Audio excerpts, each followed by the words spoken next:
So I think this will be a perspective that is perhaps unique from the Course of Miracles perspective.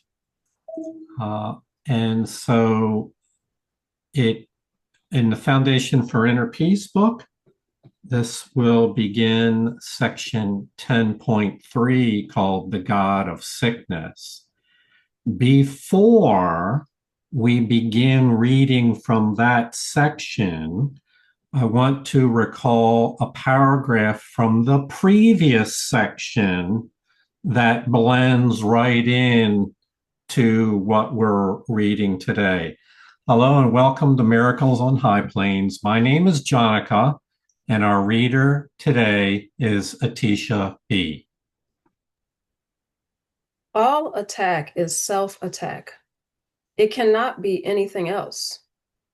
Arising from your own decision not to be what you are, it is an attack on your identification. Attack is thus the way in which your identification is lost, because when you attack, you must have forgotten what you are.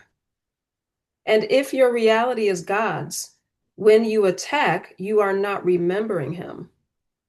This is not because he is gone, but because you are actively choosing not to remember him. By deciding against your reality, you have made yourself vigilant against God and his kingdom. And it is this vigilance that makes you afraid to remember him. Mm-hmm. So clearly, this is describing the upside down state where in our own mind, our thoughts and our feelings and our attitudes are in opposition to our divine nature, and we've causing us to forget who we truly are. It's an attack on our identification. And this results then in projecting that attack outward and feeling like the world is attacking us, and even at times feeling like God himself is attacking us, which results in being afraid of God. It results in a state, a mental attitude of vigilance against God and his kingdom. And so clearly, this would be a state of separation, a state of fear, a state of alienation and disassociation from our divine nature. And so, as we go into the reading, you'll see how this continues on in making idols of false gods and then believing those idols to be preferable to the one true God.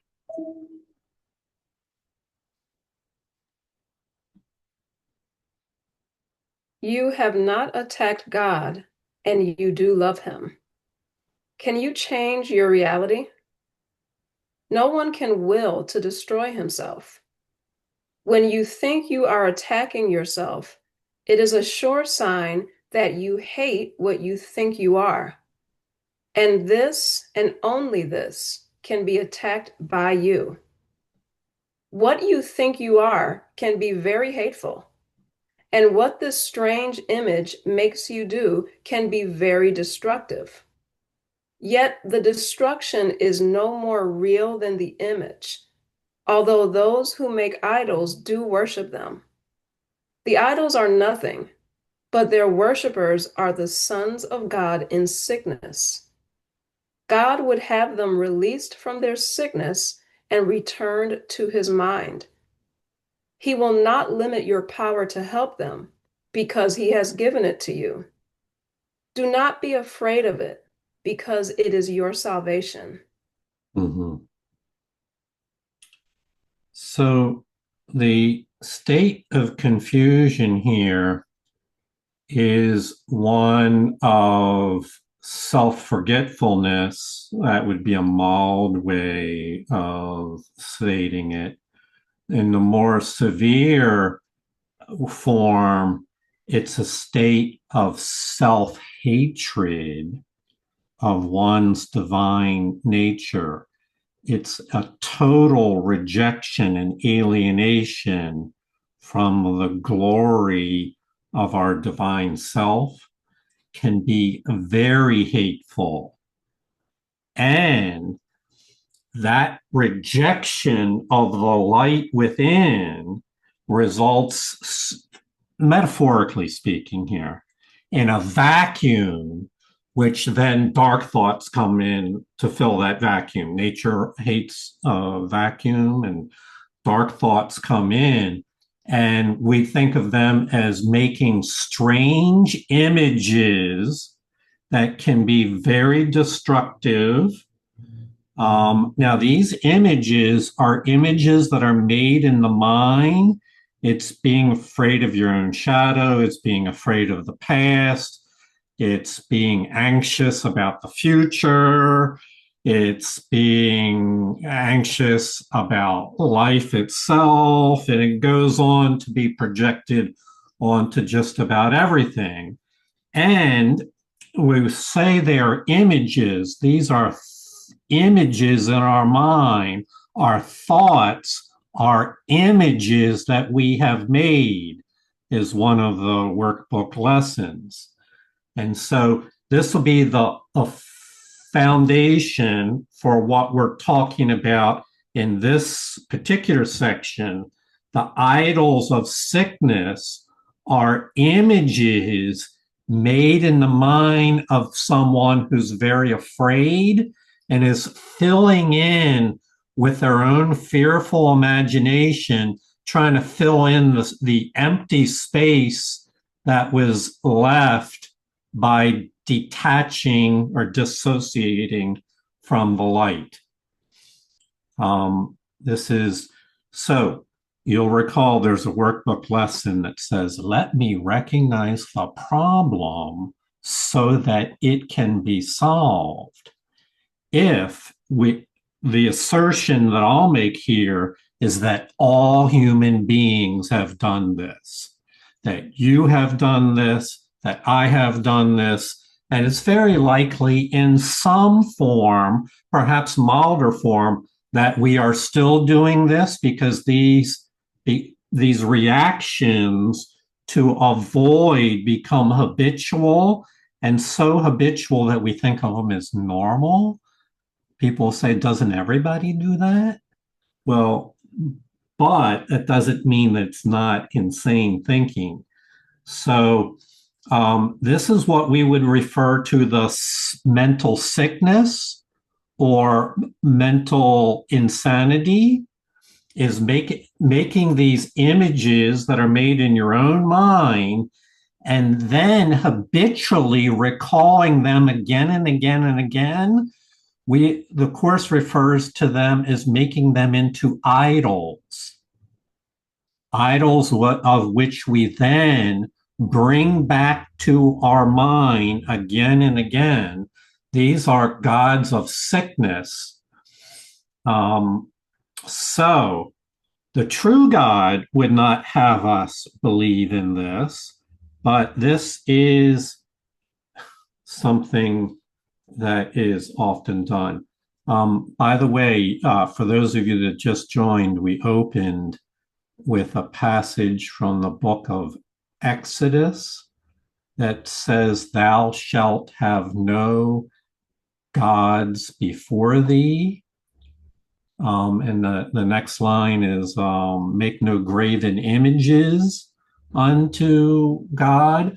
Well, this is a form of making images in our own mind, of which the mind becomes attached to. Do not be afraid of these images. Do not be afraid to let them go, because your own salvation depends on it. Okay, so we will spend a bit of time talking about this sickness, and then also talking about how to heal from it. What comforter can there be for the sick children of God except his power through you? Remember that it does not matter where in the sonship he is accepted. He is always accepted for all.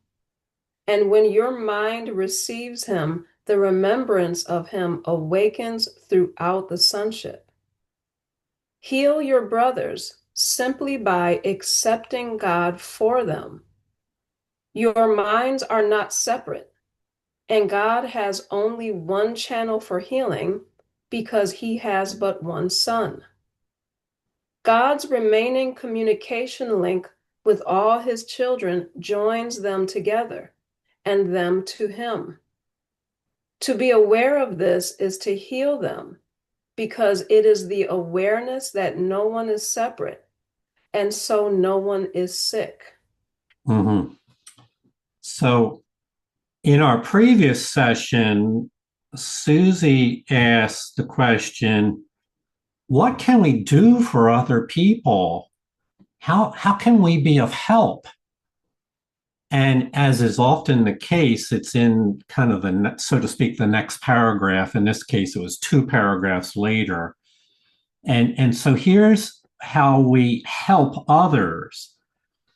Let me say, first of all, before we elaborate on that, typically what we think of is how to help our brothers if our minds were separate. The default assumption of the ego is that minds are separate, and you can't help minds that are separate. But minds are not separate. They all have a common source, a common nature, and in a way that's not fully conscious to us, all minds are united. Well, a united mind definitely has an influence on other minds. You're not alone in experiencing the effects of your perceptions and of your thinking. So you can heal your brothers. How? By accepting God for them. Your minds are not separate. There's only one channel for healing, and it's blend with all of our higher, we're talking about the higher mind now, not the lower conscious mind that you typically think of as your mind, but the level of the mind that impinges on your soul, and it's connected by a communication link with all the children of creation that joins them together and them to be a, and them to the creator. And to be aware of this joining, of this communication, is to heal them, because it's the awareness that no one is separate and no one is truly sick. So, Susie, I thought, oh, how you couldn't get a better answer in response to the question, how do we help others? And the fact that it came so soon is just, I guess we should just get used to this. If somebody asks a question, it will be in the next paragraph or pretty soon coming up. Heidi? So, if we are all his children, does that mean that we're also his son? Yes. Yes. The term son, Heidi, is used in the course in a number of ways that might not be typical in English language. So the course says that God has one son, and it includes billions and billions of members, but they are all one. They are all created for the same purpose, in the same light, and as perfect equals. So we are all thus, it's a language thing. We are all the sons of God, and we're all united as one son. So, Jesus is no different than we are. He says that he is our brother, like us, but that he has already finished the plan of atonement, whereas we are still in the process of learning to forgive and completing the plan. And so that he's in a special position just in time, in a special position to help us. Thank you. Yeah, thank you. Okay, so we heal others by, first of all, remembering the light that is within us, and then knowing that that light is also in everyone else. All right, we'll go on.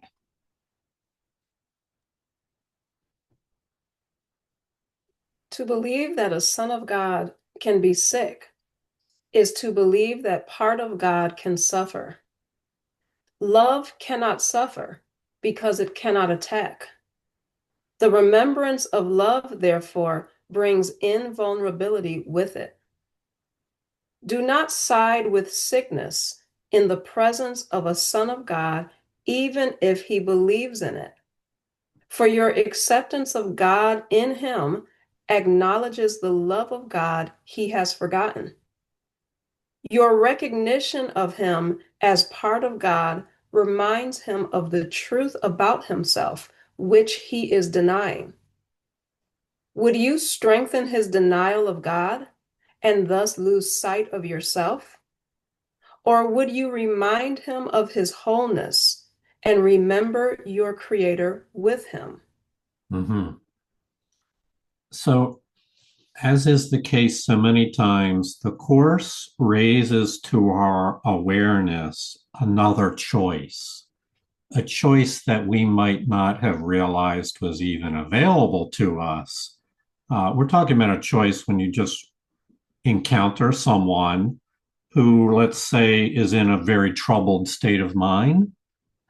And on the ego level, we might quickly judge that person as being in a sick state, a state of being impaired or unfortunate. We might even feel sorrow for them. All that reinforces we'll call it the power of sickness. It puts our faith and our belief into the idea of sickness. And by the way, when you see it in a brother, you see it in yourself. It also means that you're reinforcing the idea of sickness in yourself as well. And so, what miracles encourages us to do is to practice Christ consciousness, which is to not side with the sickness, but instead acknowledge the love of God in the other person, even if they are not in that moment recognizing it for themselves. But by your recognition, your faith and belief, your spiritual vision of the light in another person as a part of God is a form of affirming that person. And this can be said in a lot of different ways. I should say described in a lot of different ways. You hold the high place, you hold the person in the light, in a state of prayer. But what it is, it's that you're using the power of your mind to affirm that the light is true. And then that true spiritual power is in the light, not in the belief of sickness. And so it's a choice. You can, I'm not saying that we would not be tempted to strengthen his denial of God and thus lose sight of ourselves. Yes, we might be tempted, but there's always the other choice to remind him of his wholeness and remember your Creator with him. So, at least this sounds like a something a spiritual belief that is so vastly out of touch. I want to recall for you a moment of an experiment was done with grade school children. Class sizes now are usually about 20 or 20 kids in a third, fourth grade class. Before the school year began, the principal came to the teacher and told the teacher that they had two children in there that were exceptional, intelligent, and advanced. And they also had, not sure if they did it the other way, two children that were lagging behind. Sorry, I don't recall the detail of that. But so they identified for the teacher ahead of time who was advanced. And then by the end of the year, sure enough, those two children that were identified as being advanced got A's in every subject. And none of the other kids in the class did. Only then at the end of the year was it revealed that those two names of the children were randomly selected. That was not based on actual measurements, and that the teacher, and the conclusion was that the teacher, believing those two children were exceptional, then in her relationship and her interactions with the children always gave them the attention and the special attention they need. And of course, that was rewarded and they responded to it, and they wound up being performing very well in that class. And this is true of everyone. This can be true of your siblings in your family and other family members. Of those who you believe in will respond to your belief in them, and thus will behave more in accordance with your faith within them. So that's the same thing we're saying here, only on a more spiritual level. When you believe in the wholeness of your brother, then you remember the Creator, remember the light is within them, and that reminds them, even on a nonverbal level, that you believe in the light within them.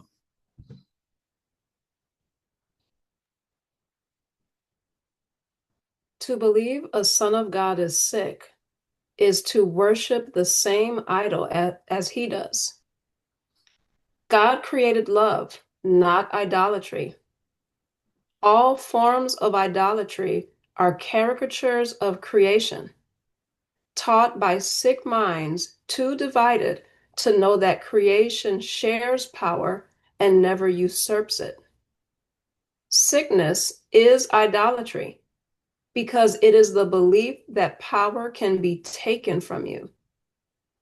Yet this is impossible because you are part of God, who is all power. A sick God must be an idol, made in the image of what its maker thinks he is. And that is exactly what the ego does perceive in a son of God. A sick God, self-created, self-sufficient, very vicious, and very vulnerable. Is this the idol you would worship? Is this the image you would be vigilant to save? Are you really afraid of losing this? So profound that it casts this in the light of our believing in the ego within someone else or the ego in ourselves as an idol we would worship, an image that we would cling to and give our power to. I draw your attention to this line, which is perhaps the best explanation of idolatry that I've found in the Course. Sickness is idolatry because it's the false belief that your spiritual power can be taken from you. It's a belief that other illusions have power, that your view of the world has power over you. It's a subtle denial of the spiritual power within you and a projecting of that power outward into other things, and then persistently believing that the power lies elsewhere. That's how it becomes an idol. This is why so many times I emphasize that the hardest thing, my notice observation for students, is the sense of responsibility, taking responsibility for the power of your own mind seems to be a very big barrier. Not for everyone, but for many people, the sense that the power doesn't lie out there, it lies within me, and it is my choice to decide what to do with my mind, what to do with my life, what meanings to attend to, where to give my faith. That sense of responsibility flies in the face of this false belief that power can be taken from you. Spiritual power was given to you by your creator. You can rest assured that no one in this world, the world cannot take it from you. Certainly the ego cannot take it from you. Look calmly at the logical conclusion of the ego's thought system and judge whether its offering is really what you want. For this is what it offers you. To obtain this, you are willing to attack the divinity of your brothers and thus lose sight of yours. And you are willing to keep it hidden to protect an idol you think will save you from the dangers for which it stands, but which do not exist. So, about 10 years ago, Linda asked me in a class setting, miracles class setting, what is it that's being hidden? Well, it turns out there's two versions of the story. It's about hiding the darkness, and there's also the version about hiding the light.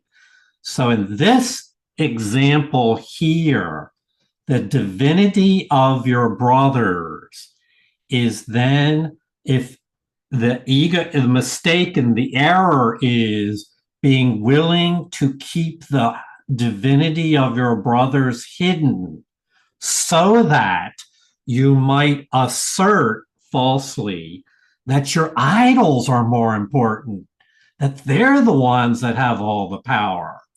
This is obviously a confused state.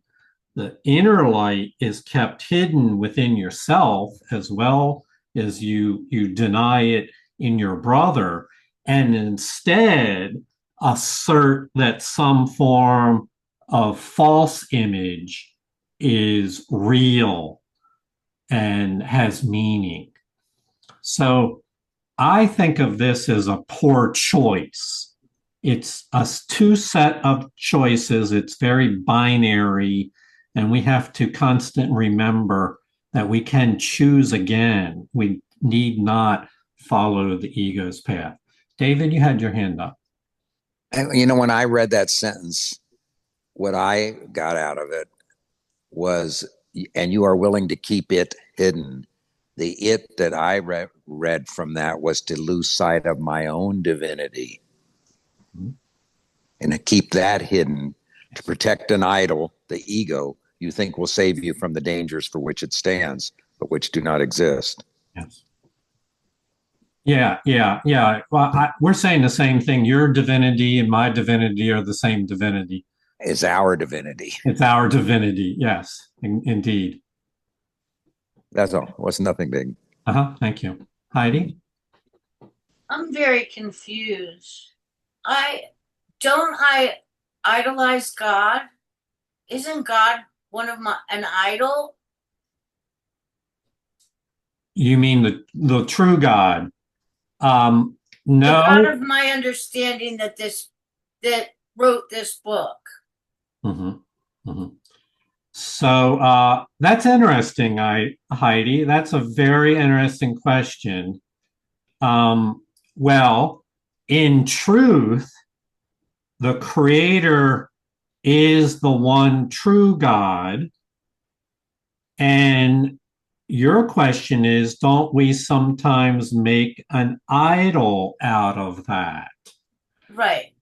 And remember what we just said a moment ago. What is idolatry? It's the belief that the power can be taken from you. But the creator has given power to you and is not taking power from you.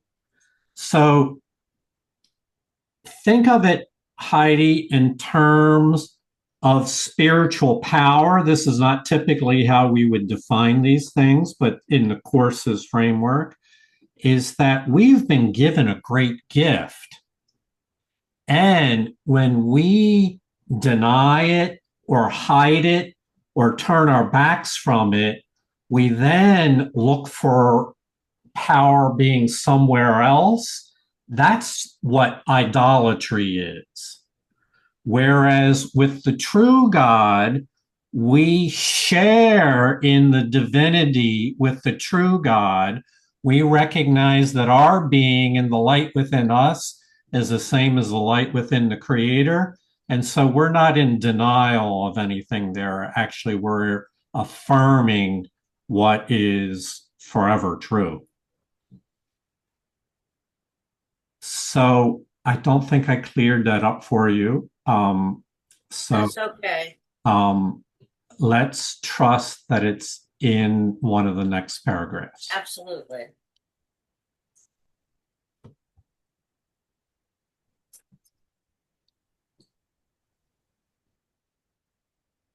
Atisha? There are no idolaters in the kingdom, but there is great appreciation for everything that God created because of the calm knowledge that each one is part of Him. God's Son knows no idols, but He does know His Father. It just happened again. Health in this world is the counterpart of value in heaven. It is not my merit that I contribute to you, but my love. For you do not value yourself. When you do not value yourself, you become sick. But my value of you can heal you, because the value of God's Son is one. When I said, my peace I give unto you, I meant it. Peace comes from God through me to you. It is for you, although you may not ask for it. So Heidi, I would refer you to the first couple sentences here that speak directly to your question. But my comments here, I'd like to focus your attention on the second half of this paragraph, where Christ is speaking directly that he contributes his love regardless of the fact that we often do not love ourselves, that we do not value ourselves, that we do not recognize the truth of ourselves. We said a moment ago that there's a tendency to hide the divinity within ourselves there. So that devalues our true nature. And so what Christ does is affirms love for our true nature. And so we're doing this to ourselves. When we don't value ourselves, our mind becomes sick or split. It becomes in conflict. It split between two different viewpoints, one that recognizes the light and the other viewpoint that hides the light. So how do we heal? Well, from the same way that we read moments ago that you can heal your brother. We read that if you affirm the divinity within your brother, you hold that in your mind, you are affirming your faith and belief in the light within him, and that helps to heal him because all minds are one. Well, Christ does that for us. His value of you, of us, can heal because the value of God's Son is one. For Heidi asked earlier about the sons, Christ is in this position of having already completed the plan of atonement, so he's no longer vacillating or unsure. He's absolutely certain regarding all this thing, all these matters. He's in a state of what we would refer to as knowledge. And so he offers value, a recognition of our true nature. And if we are willing to join our mind with his, then we become assured of our true nature as well. Susie? I mean, I just love this line. When you do not value yourself, you become sick, but my value of you can heal. So for me, when I became aware and was able to become aware of my thoughts, become aware of my ego thoughts and my idolatry and what was making me sick. And then I was able to turn to the Holy Spirit and ask, she can heal 100%. And it's like when you do not value yourself, you become sick. It wasn't until I understood what was going on in the duality of my mind, or that I even had a higher self, before the course. So I didn't realize how sick I was because I was only identified with the ego thought system. So it's so unbelievable to know that there is a power greater than myself that can restore me to sanity when I'm willing to ask. And, so the course, I just have to end with, the course saved my life because it helped me understand that I was just living in the ego world. And it wasn't my fault. It's all that I knew. But I learned that there was a different way. And, I'm just so grateful. Thank you, Susie. We're all grateful as well. Thank you for sharing that. This just occurs to me to share this now. A lot of times a student of miracles might say, what are these? I don't know what my idols are, or whether they would make some kind of statement to that effect. You're referring to idols, but I don't have any, if I have any idols, I don't know what they are. I would affirm just the opposite, that you do know what your idols are because they are habitual. You've thought about them hundreds, if not thousands of times over the period of many, many years. They're very familiar to you. That's how they become idols that we, quote, worship because they are thoughts, images, beliefs that keep coming back again and again and again. And they are not full of bright joy and happiness. They are full of shadows and dark dreams. Pay attention to how you feel. They do not feel peaceful.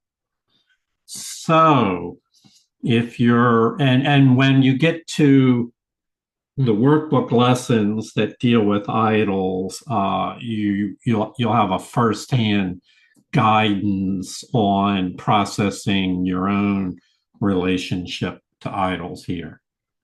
Here we talk about it more in the abstract, more in the framework of what idols, the role they play in general, but you can apply all these things to yourself and your own beliefs.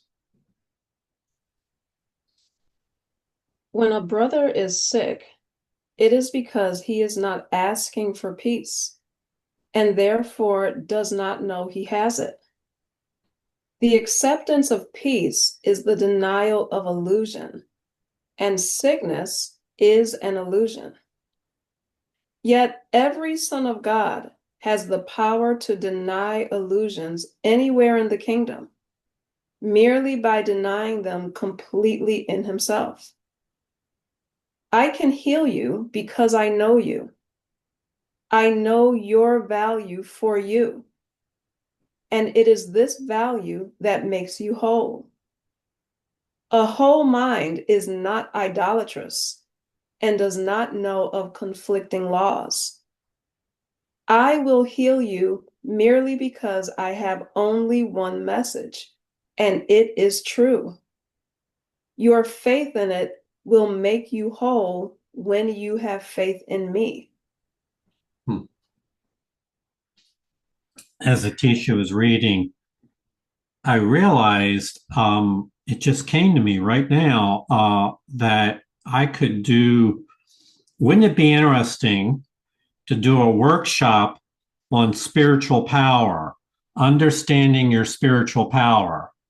I believe that there's a giant void in this understanding, and that the Course of Miracles elaborates here and there exactly what we need to know about our spiritual power.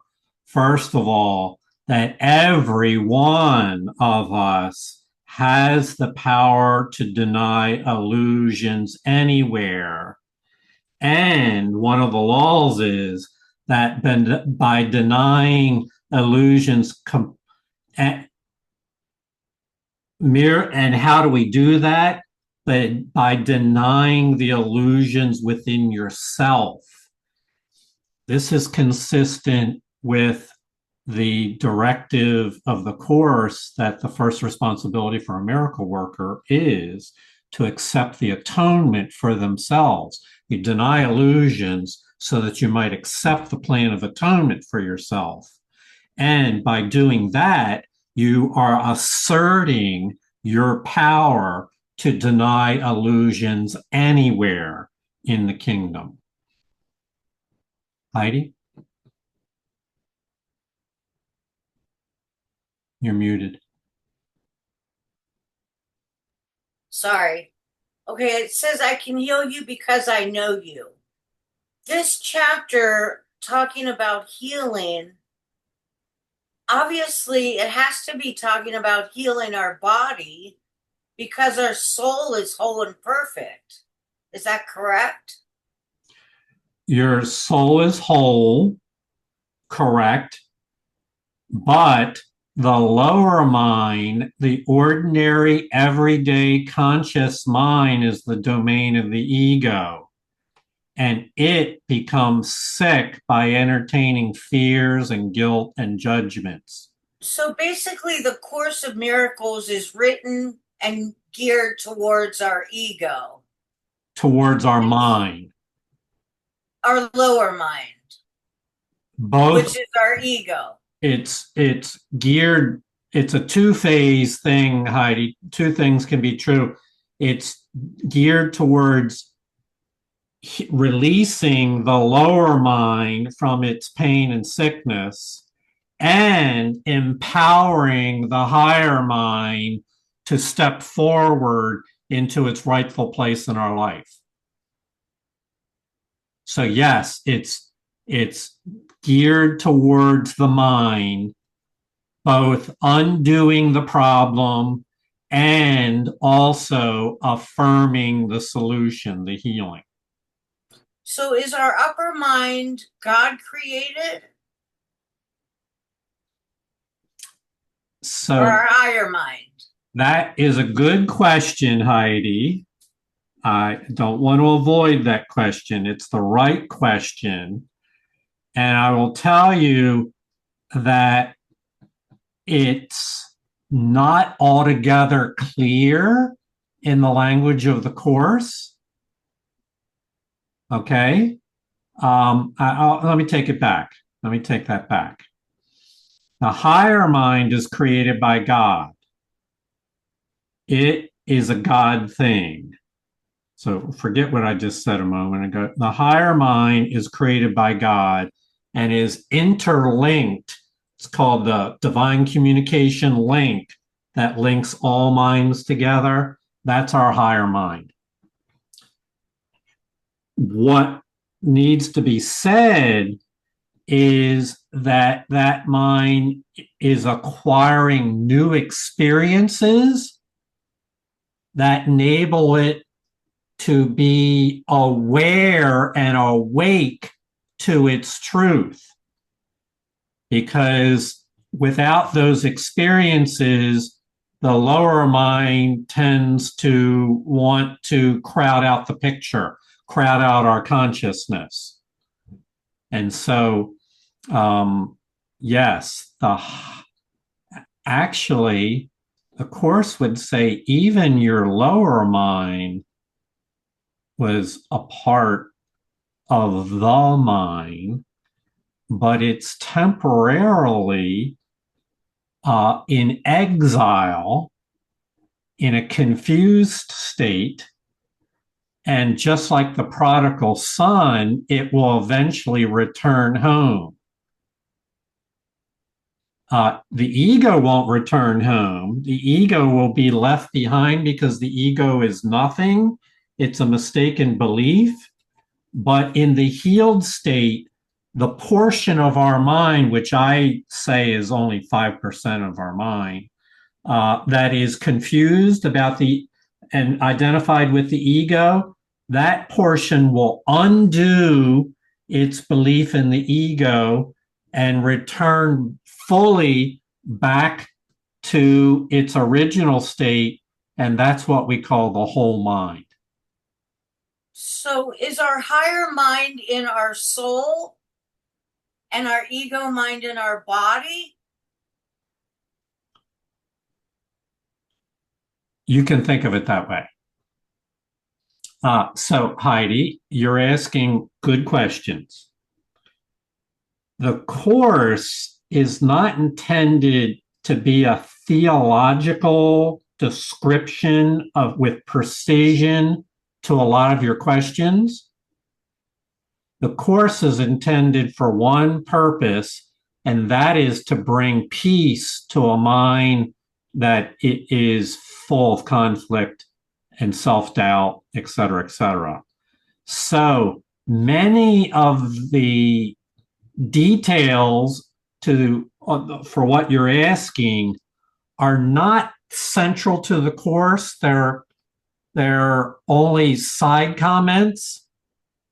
And so it's not altogether, it's not a theology. There aren't theologians attempt to answer the questions that you're asking with great precision. And then after they've answered it, they argue with one another about who's right. The Course is not trying to do that. And so it remains largely ambiguous and subject to interpretation. Thank you. So thank you for your questions. We do need to go on. Atisha, you had your hand up. Oh, I just wanted to say quickly that first line, when a brother is sick, it is because he is not asking for peace. Sometimes I have fear thoughts bombard my mind regarding my children, and I just kind of deal with them and I don't ask for peace because they come so often and I'm so used to them, like in terms of like my kids, like their health and their safety. So this is just a great reminder that I don't just have to be a victim of those thoughts, but that I can ask for peace. Yes, yes. And since you did volunteer that, Atish, I'm not trying to go into your experience, but that's how these things become idols. They occur to us again and again and again. And we entertain them without realizing that there's another choice. We kind of drift into the shadows of those beliefs and then continue to give them our attention and our power, believing that those ideas are real in themselves. That's how we fabricate idols. So now you know that there's always another choice and that no one can take the power away for us to choose again. I do not bring God's message with deception. And you will learn this as you learn that you always receive as much as you accept. You could accept peace now for everyone and offer them perfect freedom from all illusions because you heard his voice. But have no other gods before him, or you will not hear. God is not jealous of the gods you make, but you are. You would save them and serve them because you believe that they made you. You think they are your father because you are projecting onto them the fearful fact that you made them to replace God. Yet when they seem to speak to you, remember that nothing can replace God. And whatever replacements you have attempted are nothing. Mm-hmm. So there's a most unusual statement here that is also referenced in other places here. We are referring to illusions, to images in our minds which lack the light, our fears, as the gods you made. And it says that you falsely, your error is that you think they are your father. And that is not altogether, the meaning of that can be a little difficult. What does it mean you think that? Obviously, it doesn't mean you think they're your biological father.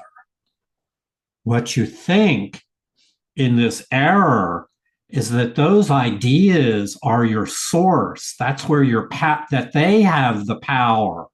Remember, these are somewhat akin. I don't want to fully endorse the idea, but these are somewhat akin to Carl Jung's concept of archetypes, of beliefs in the mind, psychic entities in the mind, which seem to have great power over us, seem to have a power in themselves.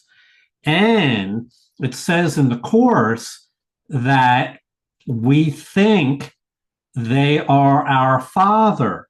Remember, we read earlier that sickness is idolatry. It's the belief that power can be taken from you and instead exist in these thoughts that arise in our mind, these fearful thoughts. Why do we think that we think that they are our source, that they gave origin to our nature? This needs to be elaborated on.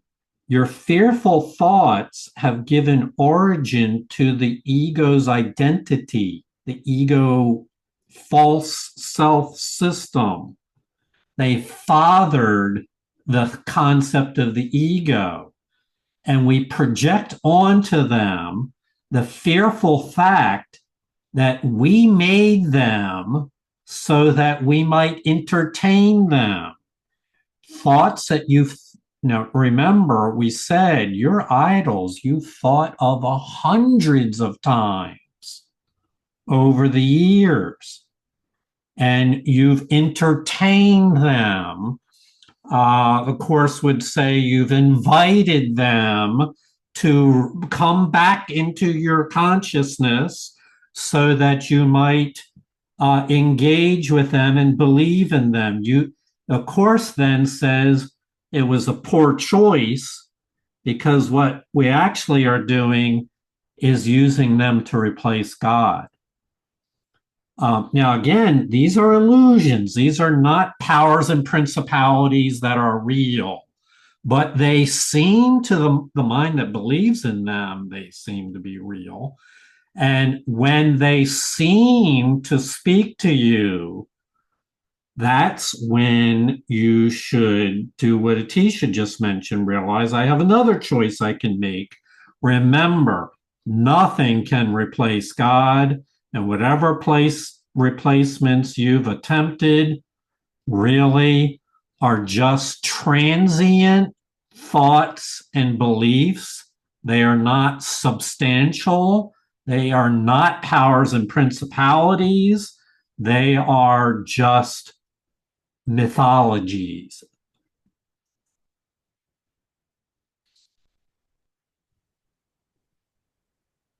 Very simply, then, you may believe you are afraid of nothingness, but you are really afraid of nothing. And in that awareness, you are healed. You will hear the God you listen to. You made the God of sickness, and by making him, you made yourself able to hear him. Yet you did not create him, because he is not the will of the Father.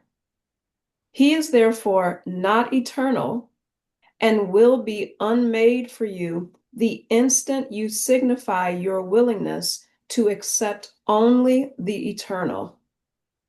Mm-hmm. I want to bring your attention to this line that says, you believe you're afraid of nothingness, but you're really afraid of nothing. This was very significant for me about a year ago. Don't quote me, but I believe it's workbook lesson 123, where it states you must learn not to be afraid of nothing. It seems like just a few simple words, to no longer be afraid of nothing.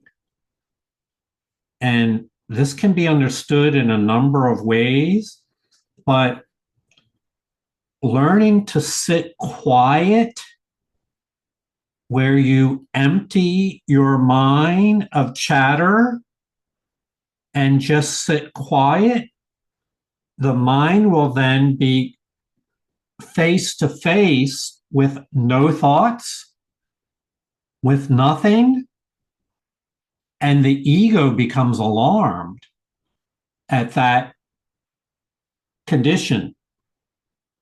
And it rushes to try to fill in that space with nonsense, thoughts.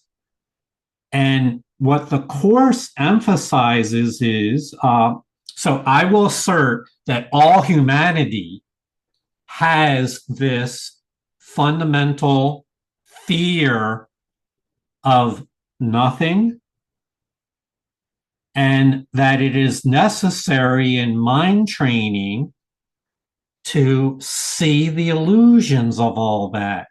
Why should you be afraid of nothing? There is no rational reason to be afraid of nothing. We have to acquire the ability to stop responding to nothing fearfully and learn to just be at peace with nothing. I may not be perfect in describing this. You have to have your own experience of it, but it's spoken to right here. You are really afraid of nothing. And in that awareness that you are afraid of nothing, you are healed. I'm running a little overtime here, so I'll move on. If God has but one Son, there is but one God. You share reality with him because reality is not divided.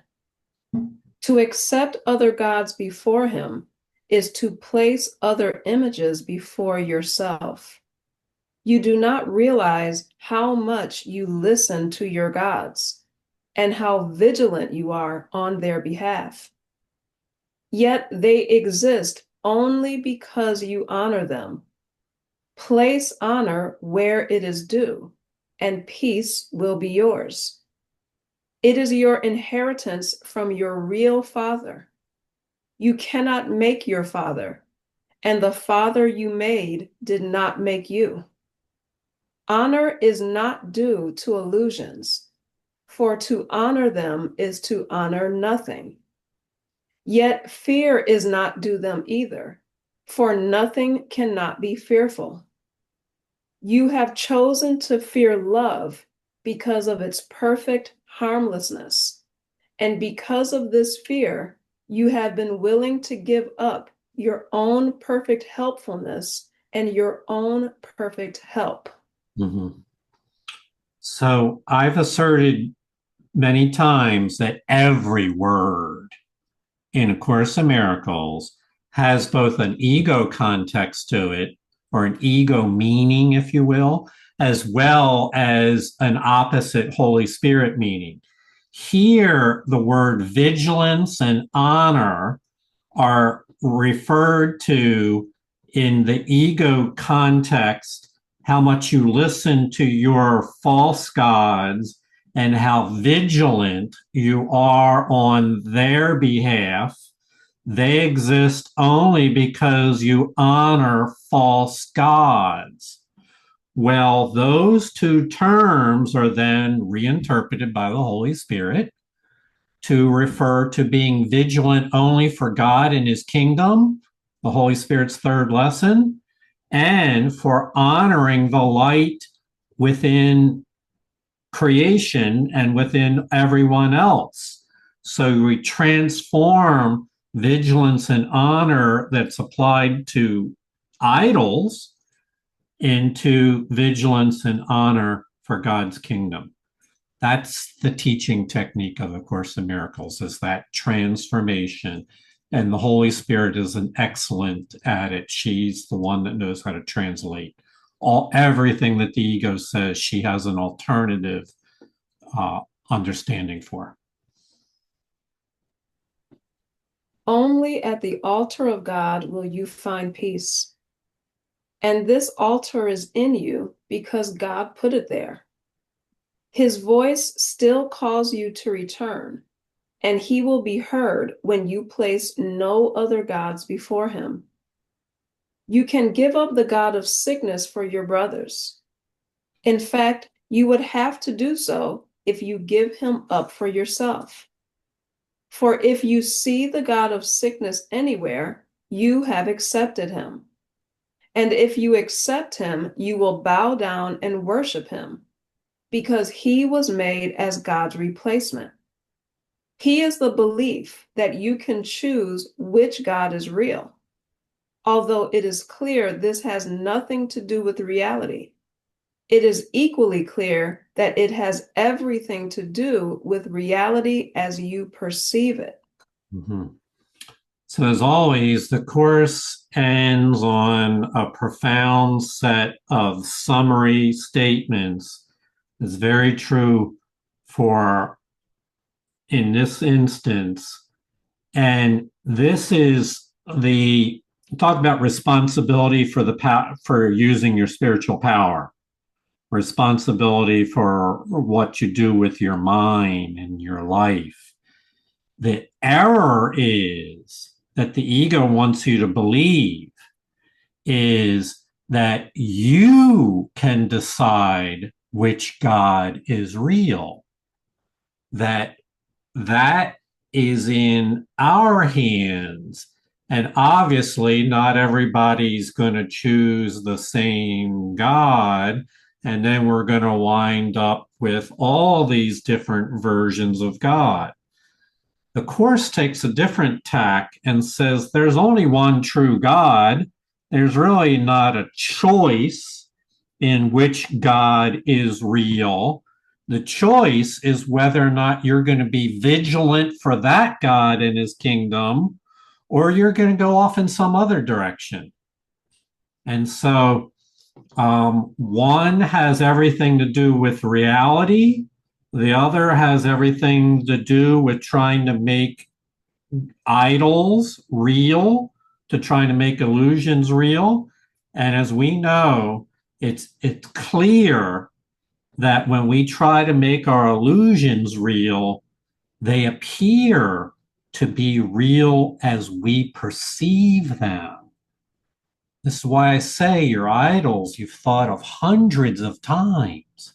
It appears to be real in your perception, but that perception is not a global perception. That's just a very narrow, individual, egotistical perception of a set of thoughts that appear to be real in your own mind. And how is that any different than our definition of insanity?